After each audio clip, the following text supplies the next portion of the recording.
What's up, guys, and welcome back to another episode of the Cursed Podcast. Woo! Yeah, I got John. Hey. I got Kylo. What's going on? And I'm me. And Kylo's got a super fire cryptid for us today. Kyler, what cryptid did you pick for this episode?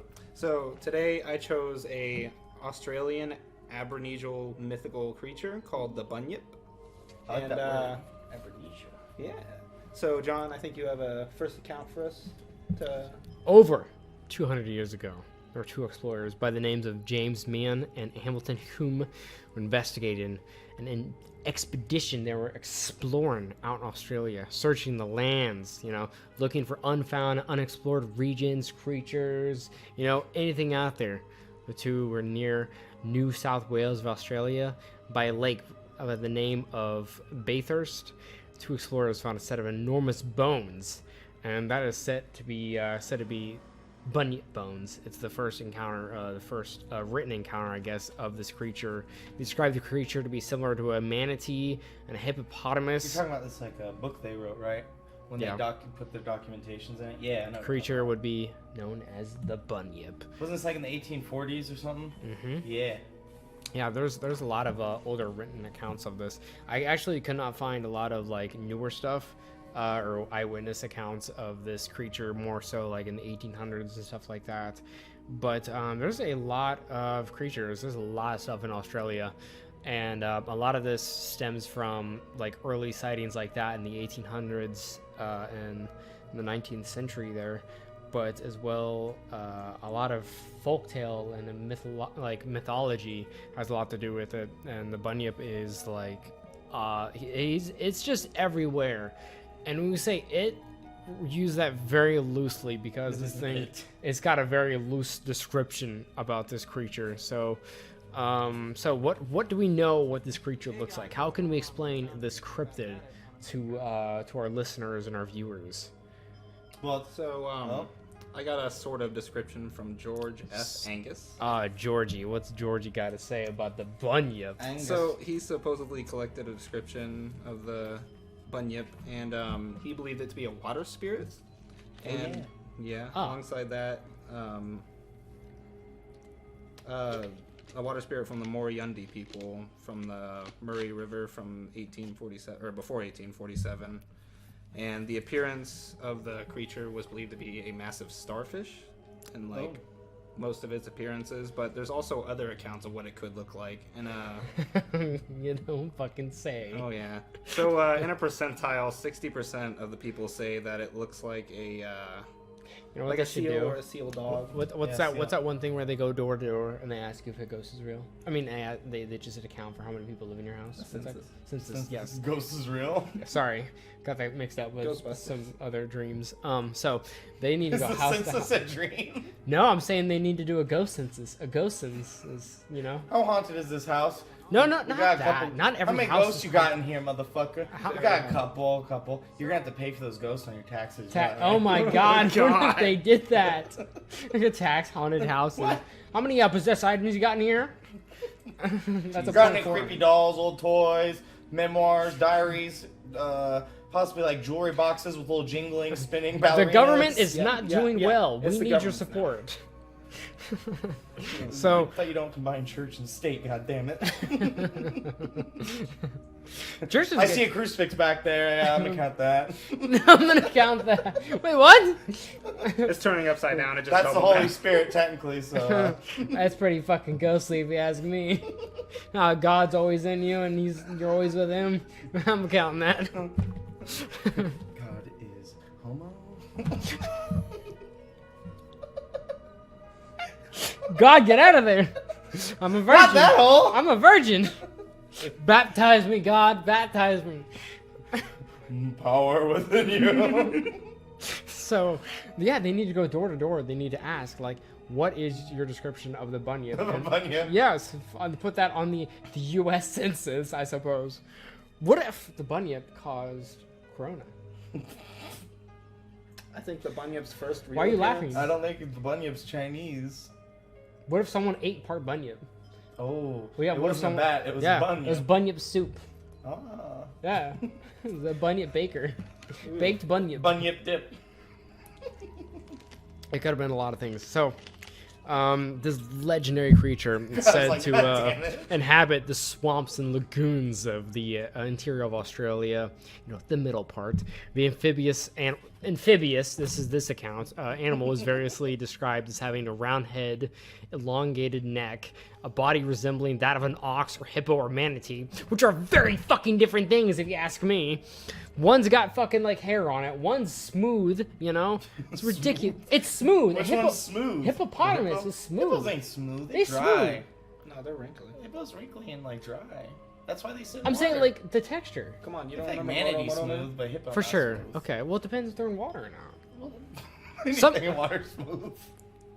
Water smooth. Wait a minute. That's some serious hypotheticals. Looks like we got the next episode planned out. Is water smooth? How many accounts? Oh, Jesus Christ. Some accounts gave it a human figure. Oh, God. Yeah, Bunyip, where it's like a hybrid between like a man and a human. a human Yeah. nip. A Bunyip. It's been said to have a booming or roaring noises, and That it's indicate given it. presence. Yeah, apparently it devours human prey, especially women and children. The weaker humans. The origin of the belief probably lies in the rare appearance of seals far upstream. Yeah, so it's. Some people think that there are some logical explanations. I mean, like, one said that it's an ancient marsupial that was a survivor in the late early 1800s, apparently. I also got something from Charles Fenner, who in 1933 went on a little excavation around the area and around the places of Overland Corner, Loxton, and Congaree. Are those locations in Australia? Yeah, like I guess they were kind of close to Murray, or one of the main places, but yeah, he believed it to be just like another seal or whatever, either a southern leopard seal or like a leopard seal in general. Get this. So, like, there's an Australian museum in Sydney. Yeah. And they had this skull there for a long ass time, since 1847. There was a skull found underneath this bridge, bridge next to this river near Boldenrand, near New South Wales. And they were on an expedition, found the skull, put it in the museum. They didn't debunk it till way later down the line that it was a disfigured horse or calf, which is. So you Are got, you serious? I got. It was like a. They're like, I don't remember what they're called, but they're like a descendant of like mammoths, but it was like taxidermied, and so it was like disfigured. Really? I did Yeah. not know that. With That's like the big interesting. elongated jaw at the bottom. Did you see the pictures? No, dude, there's like hundreds of pictures you can find of this fucking I'm talking thing. about that skull though. That specific. I didn't skull. see that. I didn't see this Yeah, picture of that skull. It don't look. It's gross. Actually, let's try to It's get like a the picture of that right crimson there. chin. Just got a picture of that. So, Bunyip skull. all right, we'll have that photo up. I hope, if I remember when I'm editing. There it is. Yeah, that's it. There it is. Yeah, that's What picture. the fuck? Crimson chin. Jesus Christ. This is like some Last of Us shit right Yeah. there. It's supposed to be like a mammoth type thing. Yeah. What the fuck is that thing? That one's terrifying. Like, go back. Go I like back that to one because that Looks like can me. knock you out, boy. From the back end, look. This is what. That looks like me. Bunyip, natural history, Australia. They want you to pay $1.35 for that, for this fake ass fucking creature. Bunyip, what the fuck? I'm all Greg. Oh, Jesus Christ. All right. That looks like old Greg. We need to stay off of Google Images here. Marsupial, Bunyip. Yummy, yummy. Double what? Surprise. Like Jar Jar Binks right there. Oh my god. Bunyip is the Jar Jar Binks of I'm cryptids. hungry. Jesus Christ. Cracking me so hungry.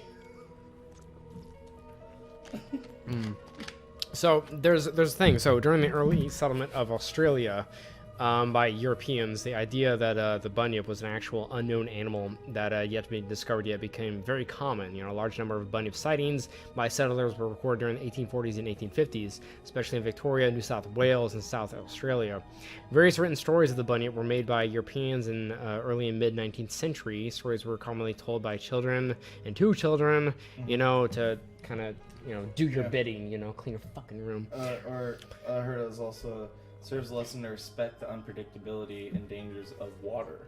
Which makes a lot of sense. It could be just ignorant settlers that just don't know of creatures, because during that time period there were a lot of undiscovered animals, and there was like a Yeah, big the Europeans, when they came over, there was a bunch of shit there that I was reading. just never seen before. Yeah, and like platypus and the black badger and stuff like that. There's just a lot of creatures that's just unknown that were just. That's what I'm saying. Is Right. like there's so many descriptions of it because these are just like normal creatures, and they're just like mashing them into one like big hybrid of just fucking nature or something. Well, also there's the thing I got where a lot of the variations could be because of back then like Australia was really just like a cesspool for like the unwanted and from by Europe and stuff, and so like there was like over an estimated 250 languages being spoken in Australia at the time. So that's like so many different cultures like obviously perceiving these animals they have fucking jack shit clue about like in different ways, and then just kind of like I don't know, explaining it in their own ways. And I'm sure a lot of it got like misconstrued just because of like how different the language barrier was between so many different people there. I know one thing I got is it's believed to be a prehistoric dinosaur, like either a descendant of one of them. I got a couple of examples that it could be related to, like a Diplodocus, a God damn it, I might butcher the fuck out of these. A Zygomataurus, Natoheron, and Polar Chestus. Nice. So I like that idea how there's like a lot of just creatures that are sighted and that could possibly be like just a dinosaur left over, like the last one or something like that, because like it's very different because like when something's in that environment, like they have a food source and everything like that as well. So like like with the Loch Ness, they said it was a plesiosaurus. It could have been a plesiosaurus, the last one or something like that. Someone spotted in the early 1900s. Was that when that happened? Early 1900s? 20s, right? No, 1930s, right? Or 1930. I thought it was around like World War One. I can't remember. Watch that episode. Good one. So I've got a couple. Not really facts, but apparentlys they were called. I got a couple apparentlys about the Bunyip. Like I said, it's very different. This one's a very hard case, I would say, to investigate. This is probably one of the hardest cases that we've ever had to investigate, right, boys? Apparently. Yeah, very.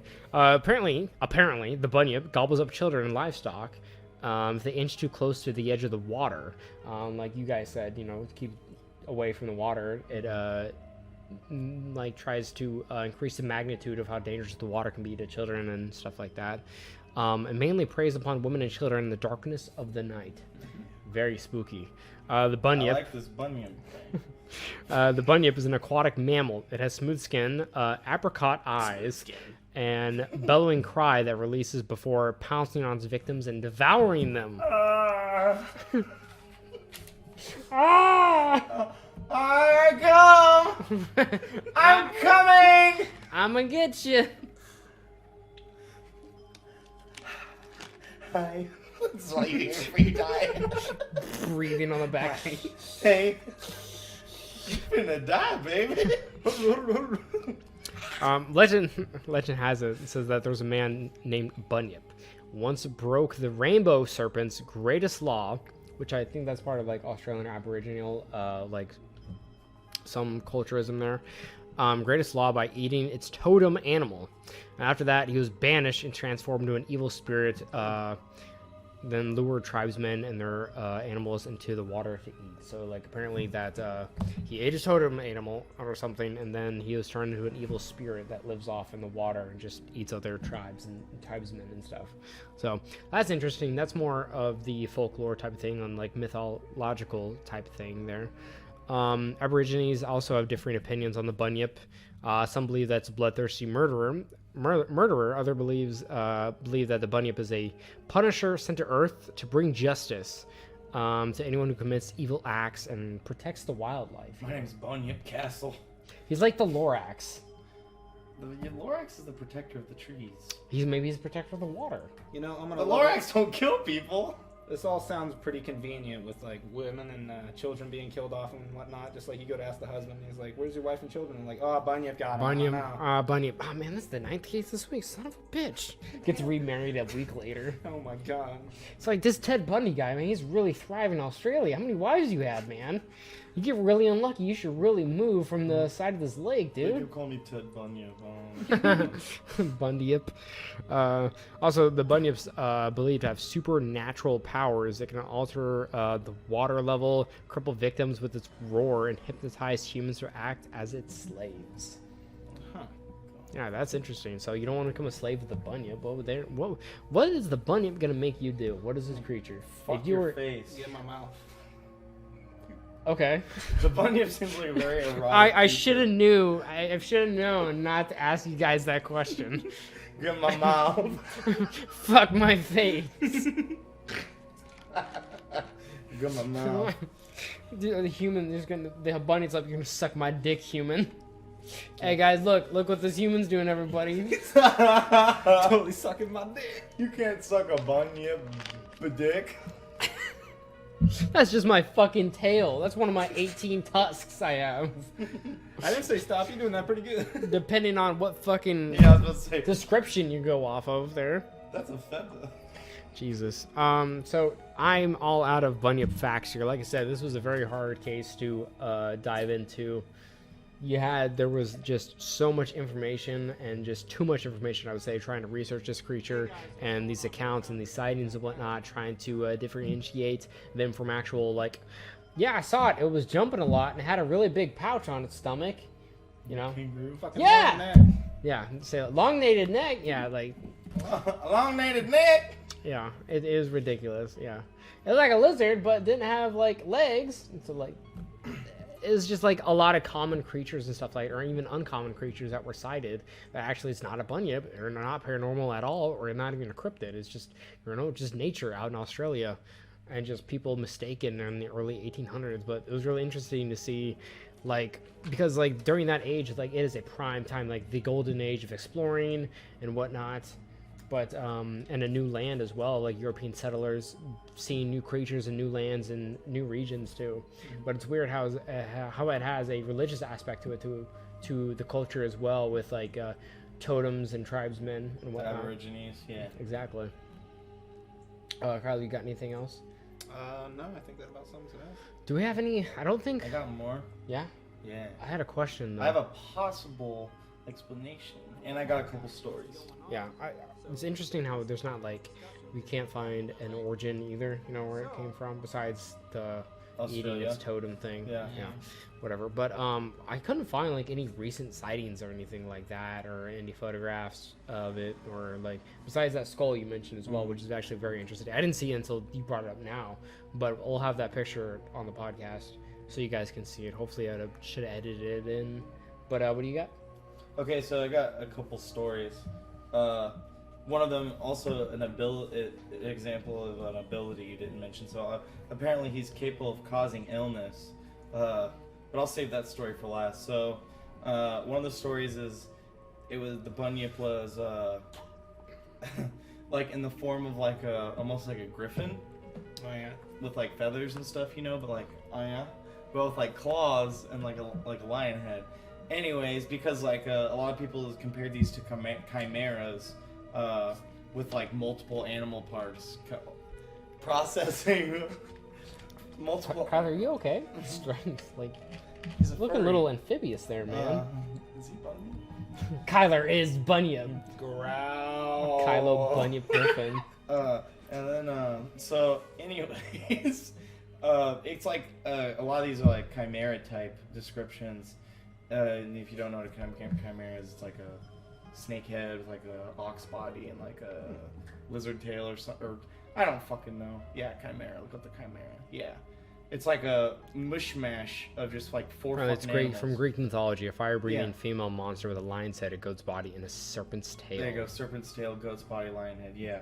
So apparently this woman was going to fetch water for her village. It's just like a fucking rat king of creatures. And he ripped her arms off. Yeah. And Oh my god. And they found her armless. Dingo got her arms. Yeah, so the next day they went to look for her, and all they could find was a large, like they said, like a few feet long, like black feathers covered in blood. Oh my god. And so Were the black feathers like defensive wounds of her like attacking it, or like, or maybe just like I don't know what he was doing on that body. You know what I'm saying? You get ruffle your feathers. Sometimes You they get come rough out. with your feathers, you know how it He's like, I goes. like them armless. And so, anyways, Let's stop tearing. You gonna love the taste of this, baby. there's another tale of a white albino bunyan with a bull head and red eyes who preys on wrongdoers. Oh my god. Yeah, and it just looks like a bull pretty much. There's another one that was a story actually. They called him the old fellow. They like actually named the bunyan, and it's a tale of like a boy. He's playing by the river at night, and he takes him to a cave. And so then one of the adults from the village goes to retrieve the boy by covering himself with dead body fat to mask his scent in the water. And then the boy, or the man, finds the cave where the boy was taken, and he waves feathers and sings like chants and stuff, putting the bunyan to sleep, and then he saves the boy.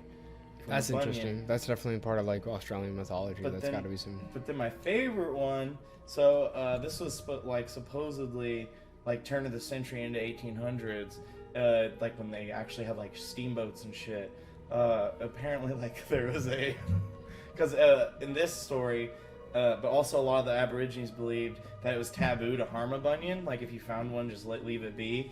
And so there's a captain of this steamboat, and he sees a bunyan, and he's like, I'm gonna fucking kill that thing. And then everyone on the ship's like, oh, that's a bunyan. You don't kill a bunyan, or you're gonna die a horrible death. You're Stop calling saying this thing bunyan. bunyan. Stop He has calling it written bunyan. down right there. Or bunyip. Oh shit, I keep calling it a bunyan. I'm sorry. I thought you just said it like once. Like it was a mistake. You're talking fast, but he literally No, has I fucking don't bunyan. know.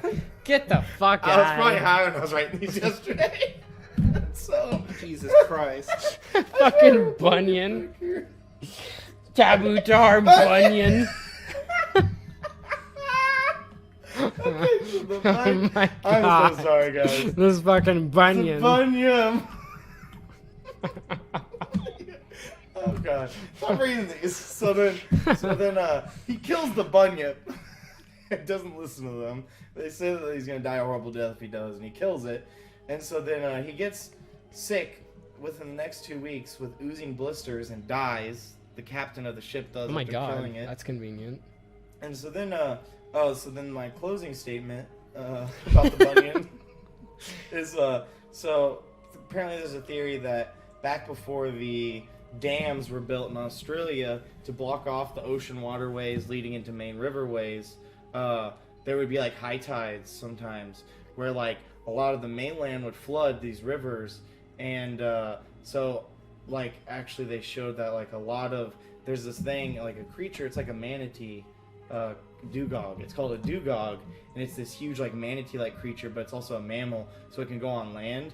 And dugongs are like native to Australian oceans, and they think that maybe dugongs were getting in the riverways and then like climbing up on land during these high tides, and then people obviously you're not going out They've never to the seen ocean. that Yeah, before. they've never gone out to the ocean, and so then they're like, "What the fuck is that?" Which But actually it's does, really which does dugongs, match in quite a bit. like a seal or manatee. Which actually does like match really well with the, because they said that it's found in swamps and lagoons and stuff like Yeah. that, and it's also which are like technically waterways as Yeah, well. rivers. It's found in like in the interior part of Australia, so like mainland, central land kind of thing like that. So that's really interesting. Yeah. So I think that's probably the highest possibility is like as we always come down each episode of the Crust Podcast on each topic, each case that we investigate, it comes down to it.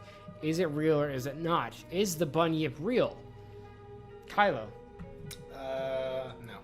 No? After investigating, you've concluded that bunyip is not real? No.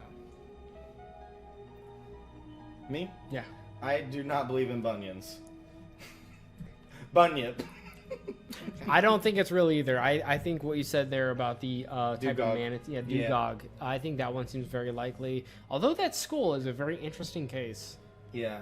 I think that's very interesting, but I still don't think like that creature has been sighted so many times or even killed, you know. But You can't kill it. It's taboo. You'll die a horrible cursed death. But I think that's our episode, guys. That's the bunyip, the Foundry closed another case. Congratulations, boys. Yeah. Good job. Who knows? The bunyip could be him, me, or John. I highly. We all look so I different. don't know. Kylo's more bunyip to me. Bunyip looking motherfucker. Anyways, if you guys His eyes just enjoyed, blink sideways. if you guys enjoyed this episode of the Chris Podcast, please make sure to drop some support. Leave a suggestion for us in the next episode. Maybe we'll pick it up and research it for you guys. But we also have a Patreon down below in the description. You guys can help out the podcast financially, so we can get some upgrades, get some better equipment and whatnot for the show. But we'll see you guys later on the next episode of the Chris Podcast. But until then, bye, slugs. Goodbye. Bye.